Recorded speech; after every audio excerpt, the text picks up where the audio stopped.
అమరావతిలో తొలిసారి గణతంత్ర దినోత్సవ వేడుకలు జరిగాయి. గవర్నర్ గారు వచ్చారు. బై డిఫాల్ట్‌గా ముఖ్యమంత్రి, డీసీఎం, మిగిలిన మంత్రులు, స్పీకర్ అందరూ వచ్చారు.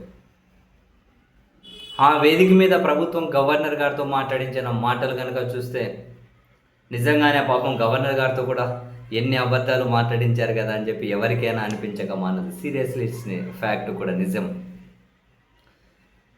అర్హులైన ప్రతి ఒక్కరికి కూడా పింఛన్ అందిస్తూ ఉన్నామని చెప్పి అన్నారు. పింఛన్లు తీసేశారన్నది ఒకటి, 20 నెలల కాలంలో కనీసం ఒక్కరికంటే ఒకరికైనా కొత్త పింఛన్ ఇచ్చారా?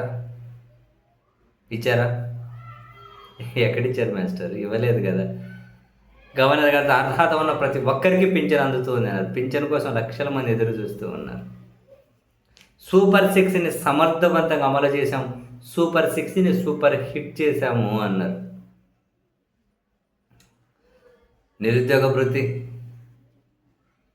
18 ఏళ్ళు నిండిన ప్రతి మహిళలకు నెలకు 1500 ఇవి అమలు చేయట్లేదు కదా.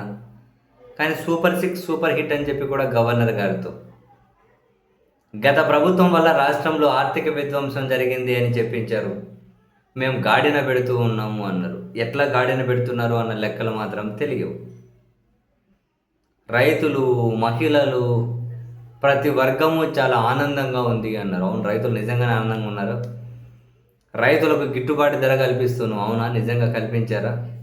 రైతులు చెప్పాలి. ఎందుకంటే మేము రైతులమే, మాకు తెలుసు కదా ఏ పంట నష్టం ఎట్లుంది, ఏ పంట వెనక కష్టం ఎట్లుంది, ప్రభుత్వాల సహాయ సహకారాలు ఎట్లున్నాయి అన్నది తెలుసు కదా నాకు కూడా.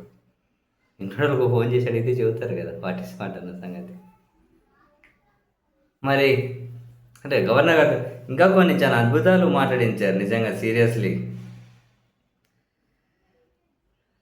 ఎవ్రీథింగ్ చాలా అబద్ధాలు చెప్పించారు గవర్నర్ గారితో. రైతు భరోసా ఎక్కడికి పోయి మొదటి సంవత్సరం అమ్మఒడి ఎక్కడికి పోయి ఏమి ఇవ్వలేదు కదా. జాబ్ క్యాలెండర్ యువతకు విరివిగా ఉద్యోగాలు ఇస్తూ ఉన్నాం. ఎక్కడ జాబ్ క్యాలెండర్ ఏమైంది? 20,000 పెట్టుబడి సాయం కింద ఇస్తాం రైతు భరోసా అన్నారు. కేంద్రంతో సంబంధం లేకుండా ఇచ్చారా? ఇంకా హైలైట్ ఏందనుకున్నారు?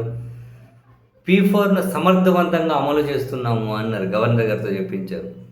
ఏమండి, ఇంతకుమించి అన్యాయం ఉంటుంది? ఏంటి P4ను అమలు చేయడం? వీళ్ళు ఏం చెప్పారు? ఎంత దాని మీద ప్రచారం చేశారు? చివరికి P4 అనే మాటైనా వినిపిస్తుంది ఎక్కడైనా? P4 అనే మాటైనా వినిపిస్తుంది ఎక్కడైనా? దాన్ని సమర్థవంతంగా అమలు చేస్తున్నాము. ఏ వేదికైనా పర్వాలే, ప్రభుత్వం తన గొప్పలను చెప్పుకోవడం కోసం తప్ప నిజంగా రియాలిటీకి కాసింత దగ్గరలో కూడా ఎంత ఆసక్తిగా విన్నా కూడా మనం డిసప్పాయింట్ అవ్వడమే. రియాలిటీకి చాలా దూరంగా ఆగిపోతున్నాయి కదా మాటలు.